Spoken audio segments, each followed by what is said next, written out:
One day the last star will die, and the universe will turn dark forever. It will probably be a red dwarf, a tiny kind of star that's also one of our best bets to find alien life and might be the last home of humanity before the universe becomes uninhabitable. So what do we know about them, and why are they our last hope?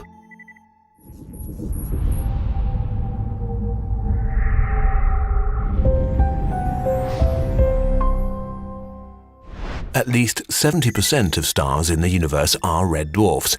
They are the tiniest stars out there, with only about 7 to 50% of the mass of our Sun, not that much bigger than our planet Jupiter, which is still huge though. They are also very dim. It's impossible to see them with the naked eye. You've never seen one in the night sky. Even with all our technology, we can only clearly observe red dwarfs in our neighborhood. Approximately 20 of the 30 stars close to Earth are red dwarfs. Like all stars, red dwarfs fuse hydrogen into helium.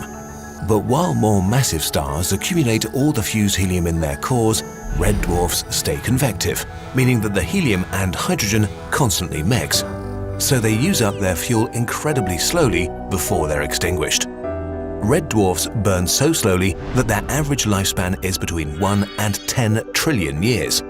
By comparison, the Sun will survive for another 5 billion years.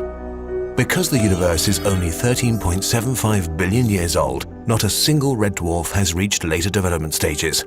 Every single one of the trillions that exist is still a baby.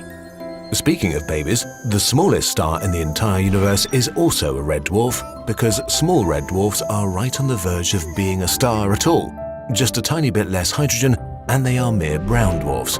Failed stars that cannot sustain a fusion reaction for long. So what about aliens, or a new home for humanity? Since our Sun will die one day, we'll eventually need to look for a new home. And where there are habitable planets, there might also be aliens. The Kepler Space Observatory found that at least half of all red dwarfs host rock planets between 1/2 and 4 times the mass of our Earth. Many of them are in the habitable zone, the area around a star where water can be liquid. But since red dwarfs burn at relatively cold temperatures, a planet would need to be really close to be hospitable, probably as close as Mercury to our Sun, or even closer. Which brings with it all kinds of problems. For example, a planet this close to a star would probably be tidally locked, meaning the same side would always face it. This side would be incredibly hot, while the shadow side would be frozen, which makes it hard for life to develop. Although a planet with a big enough ocean might be able to distribute the star's energy and create some kind of stability. All the gravitational forces of the red dwarf could squeeze the planet and heat it up so much that it might lose all its water over time. These planets could end up like Venus, a hot, burning hell. Another problem is that many red dwarfs vary in their energy output. They can be covered in star spots that can dim their emitted light by up to 40% for months, which would cause oceans on planets to freeze over. At other times, they can emit powerful solar flares, sudden outbursts of energy incredibly powerful. These red dwarfs can double their brightness in minutes, which could strip away sizable portions of a planet's atmosphere and burn it, rendering it sterile. On the other hand, their extremely long lifespan is a big plus. A red dwarf with just moderate levels of activity could be an amazing place for a planet that hosts life. Life on Earth has existed for about 4 billion years, and we have about 1 billion years left before the Sun becomes so hot that complex life on Earth will become impossible. We will either die out or leave Earth and look for a new home.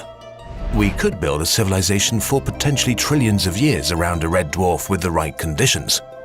About 5% of the red dwarfs in the Milky Way may host habitable, roughly Earth-sized planets. That would be more than 4 billion in total.